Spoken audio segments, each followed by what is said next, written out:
హైదరాబాద్లోని చారిత్రక సంపదకు మరో అపురూప కట్టడం తోడైంది. ప్రపంచ వారసత్వ దినోత్సవం సందర్భంగా ఉస్మానియా యూనివర్సిటీలో దాదాపు 300 ఏళ్ల నాటి అడిక్మెట్ మెట్ల బావిని పర్యాటక శాఖ మంత్రి జూపల్లి కృష్ణారావు ప్రారంభించారు. ఒకప్పుడు చెత్తా చెదారంతో నిండిపోయి నిర్లక్ష్యానికి గురైన ఈ బావి నుంచి దాదాపు 3000 టన్నుల చెత్తను తొలగించారు.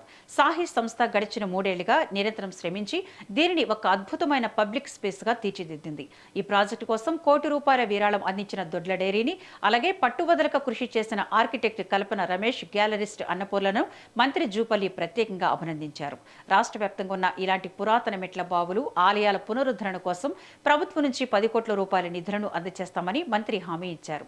వారసత్వ సంపదను కాపాడుకోవడం మన బాధ్యతని, ఈ అడిక్పెట్ బావి నేటి తరానికి మన పూర్వీకుల ఇంజనీరింగ్ నైపుణ్యాన్ని గుర్తు చేస్తుందని జూపల్లి పేర్కొన్నారు.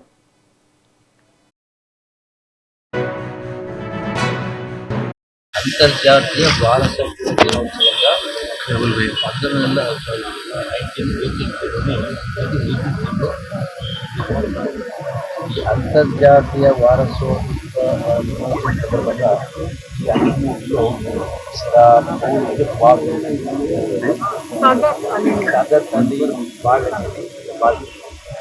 బావి 300 సంవత్సరాల క్రితం కాలానుగుణంగా అది చెత్త కుండిగా మారింది. సాహిత్య సంస్థ ఈ బావిని రిస్టోర్ చేయడం జరిగింది. దీని నుంచి సుమారుగా 3000 టన్నుల చెత్తను బయటకు తీసి ఈ పురాతనమైన బావిని రిస్టోర్ చేయడం చాలా అద్భుతంగా ఉంది.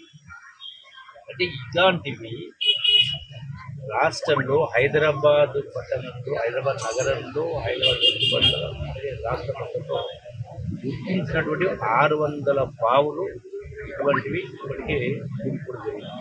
సో వాటిని రెస్టోర్ చేయాలి, వాటిని పునరుద్ధరించే కార్యక్రమం చేపట్టడం జరిగింది.